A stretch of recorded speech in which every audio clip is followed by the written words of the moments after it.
Morning, everyone. Now, Helen kindly asked us to come and give you our story. We only have 10 minutes, and it's 16 years, so it's going to be compressed somewhat, but I'm sure many of you will be familiar with a lot of the stuff you're about to hear. So, how did we get here? Obviously, diagnosis. Ollie was diagnosed with a low-grade midbrain left thalamus astrocytoma in just before his third birthday, wasn't it? The week before. Straight into a third ventriculostomy, straight into chemotherapy. Chemotherapy didn't arrest the tumour's growth enough, so the next step was resection, which we'd been told was extremely dangerous. So clearly, we were very worried. Back on chemo. Subsequently, then chemo again didn't really do its job, so we went to Jacksonville in Florida, could be worse, for 3 months for proton beam radiation. Ollie was one of the first kids to go over for that, so there wasn't really a lot of history to rely on as to what would happen, but it did its job quite quickly, and we got to success, parenthesis. So we got to the medical cure, as it were, at that point. Can we have the next slide? Or do I do it? Do you want to just press, Here? Yes, you can either press next or you can do this. Okay. There we go. Okay. So what happens? So your child might not be the same person. Brain tumours obviously have an effect, not just medically, but it's the brain, psychologically, neurologically, etc. And deep brain thalamic tumours can have a profound effect on emotional control and stability. Your ability to control your emotions. When Ollie finds something funny, it's hilarious. When he finds something scary, it's very scary. If he's sad, he's very sad. And you're dealing with a new person, and along with that can come challenging behaviours. And we had challenging behaviours by the truckload at some points. So who do you turn to for help? This was the big problem that we came across. I remember having a conversation with a lady from Click Sargent in the very early days about the fact that there was no path after cure. And we spent a long time trying to find resource, finally, eventually coming across CAMS and PALMS, CAMS being psychological, PALMS being neurological. Neither of them could agree on whether they were the right entity or organisation to help. And consequently, I can see quite often how patients can just fall between the cracks, because there comes a point when you think, should I give up? There isn't any help. Let's just get on with that ourselves. But thankfully, we managed to get through that. And it really is not easy. I think if you don't have the tenacity and the get up and go and the ability to find that help at that point in time, which was 13 years probably or so ago, you wouldn't get any. So if you don't get any, without that early intervention, which would really have helped, certainly in retrospect, I know hindsight's a great thing, things can get out of control. You're never prepared for it. There isn't a book that says this is going to happen if you have this type of tumour, this is going to happen if you have this type of tumour, because it's just not, empirically it doesn't work like that. So the idea of medication can come into play, and we resisted that for a long time because, as parents, you think, do I really want to give that kind of medication to a child? In retrospect, maybe it would have helped a lot earlier. And finally, we saw no other option. The things really came to a head during lockdown.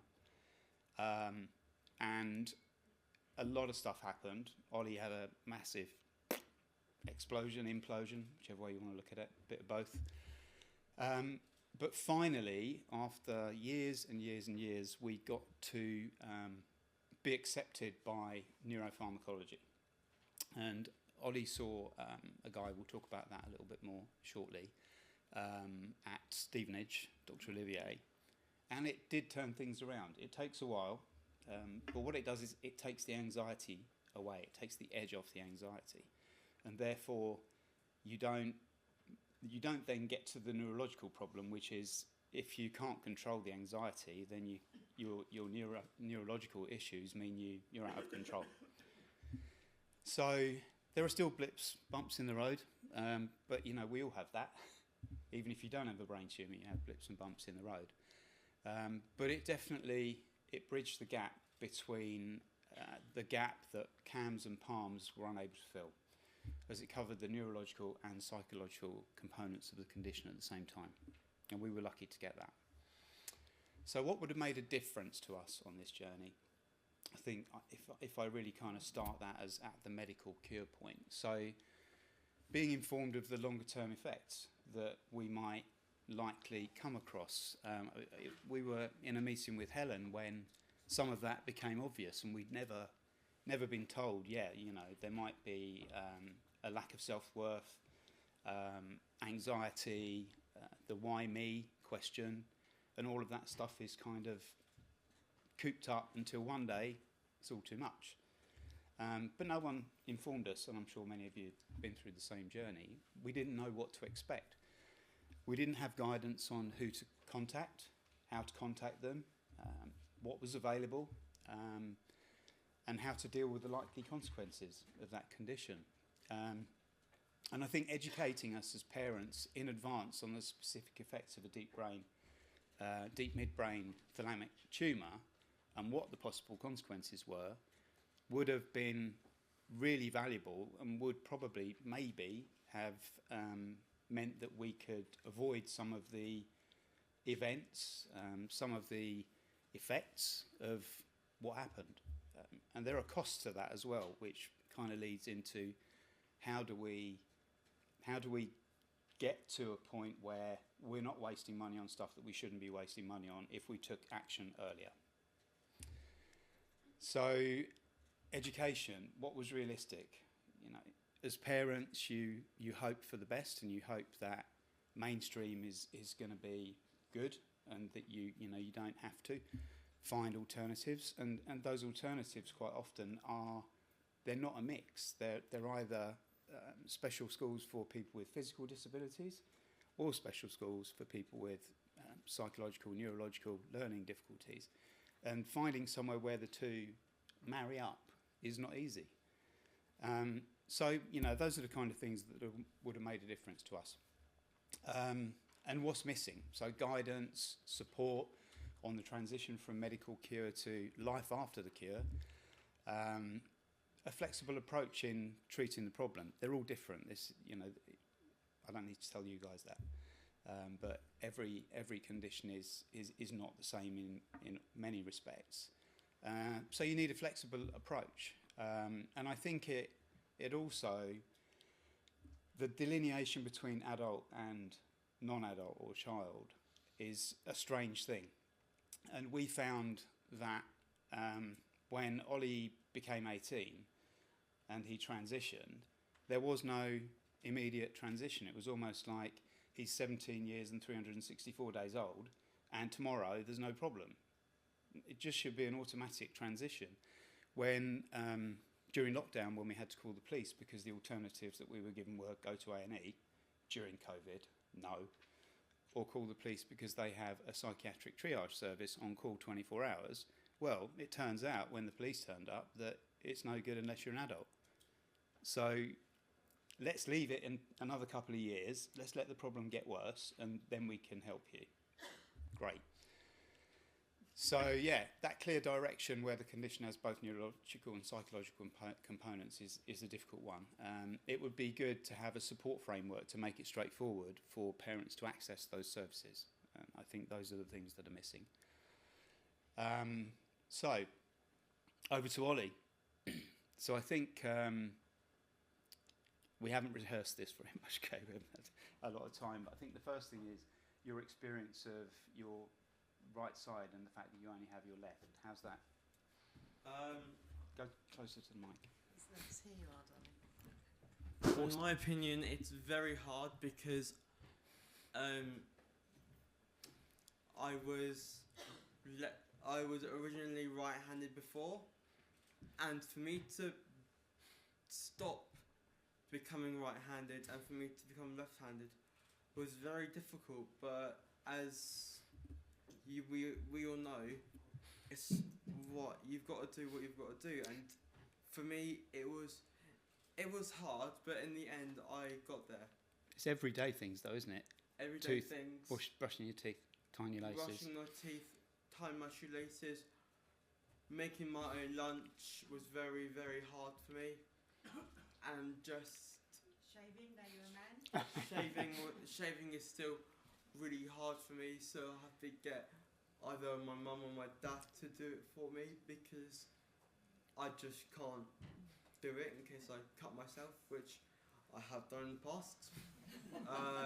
He actually did that in Jacksonville when he was only how old? Somehow got hold of a razor.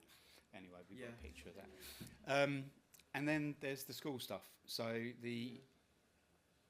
the ability to understand something first time round. So so let's say you're watching a movie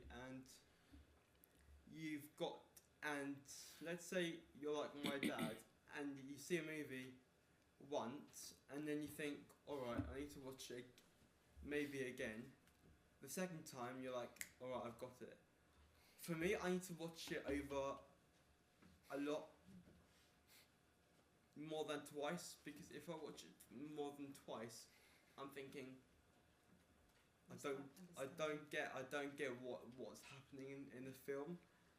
Even if it's pretty much even if it's like a very straightforward film, I still need repetition in order to know what is going on in the film. And it's the same with learning, right? Yeah. Understanding stuff at school. And I think the combination of the difficulty of the physical everyday stuff and then the kind of perceived lack of ability to learn as quickly as everyone else and to absorb information and retain it and remember it is part of the path towards that implosion or explosion, whichever one it is. Yeah. And I think, the dark bit for you, you felt alone. I felt alone, felt like life was not worth living, and I just wanted to end my life. Yeah, I was in a dark place, a very dark place. And at the same time, though, you were begging for help. Yes, I was. And we were looking for help, trying to find the needle in the haystack. Yeah. Finally we got it, but it took a very, very long time, and it shouldn't have. Yeah. So, it took a really long time to get help. So finally, we mentioned Dr. Olivier, a neuropharmacologist at Stevenage. He took the case. He prescribed fluoxetine. Prior to this, to manage the behaviours, we had melatonin. That's it. During the day, at night, and it doesn't work. That's not what it does. So promethazine was added as well. Just to keep going. Yeah, sure. So fluoxetine was prescribed. We've gone through various revisions of that. It was a very low dose to start with. We upped it a little bit. It's still a relatively low dose. And then promethazine, which is really kind of high strength antihistamine, really used as a knockout pill. If we get to a point where we need to use it, high strength antihistamine, 10 minutes later, Ollie's asleep. But when you first met Dr. Olivier, what was it like the first time? When we obviously went in, when my mum and my dad first started talking, I was in tears. I couldn't really explain how I was feeling at that time. And then at the end, you were... Then at the end, I had laugh. a light coming from the end of a tunnel, and when that happens, it just feels really good. Started doing your impressions of Inspector Clouseau and all sorts of others. So there's also the feeling of being a burden, I think, which really came through for you, and that was the point at which you were probably at your lowest, and a lack of self-worth really is at the bottom of that, and very low self-esteem, because you began to feel like you were just, what's the point? So what helped that? Things like becoming at school. So I was elected to be a prefect for my school in Lonsdale, which gave me the boost I really needed to basically just make sure that the people there, the children there, are following the rules properly, and make sure they're getting along together very well. So there was that. There was being head boy previously, and then on Fridays, your sister Alicia did part-time job at the local McCarthy and Stone home. I don't know what you'd call it, a retirement home. It's not a care home. And we asked them if Ollie could come and do volunteer work down there on a Friday to entertain the people. So Friday evenings, not yesterday because we were rehearsing this, but most Friday evenings we go down there with a bottle of wine. Ollie does karaoke, bingo, tells jokes, entertains them. But all in all, just you've got your sense of worth back. Yeah. Thank you.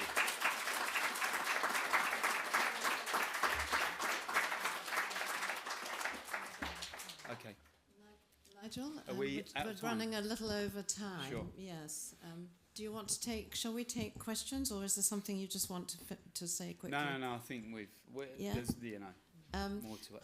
I forgot to say that we're taking also questions through the Slido. Hi guys, I'm Sam. Oh, sorry. I was just through the Slido app as well. But I did want to give an opportunity to have questions from the floor, and I've seen a few people nodding to say that some of these experiences that Ollie has been brave enough to share and his parents are not infrequent. Finn was saying that the changing I can see you changing handedness is quite difficult, isn't it? Yeah. I wonder if anyone else has any comments that they want to talk and say from the floor, or wants to put in the Slido app. Yes, Laura. I was just wondering, I mean, the idea that you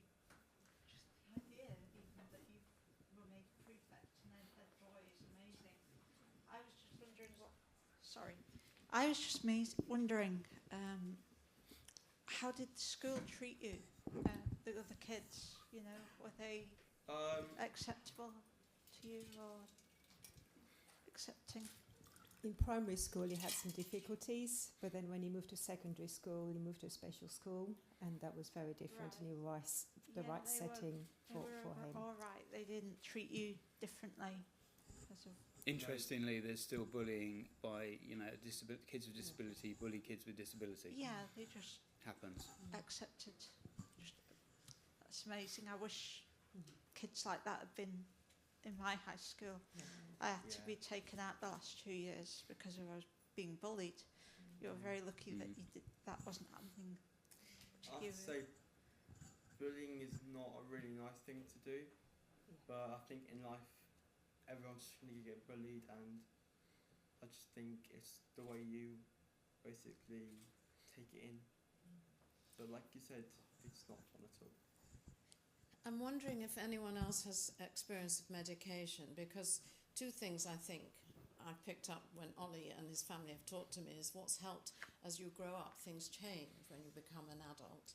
And one thing has been finding a residential place, is that right, where he feels at home, and the other has been medication, neuropsychotropic medication. And I think planning for the future and knowing what you might face might be important. I don't know if anyone else has any comments on that.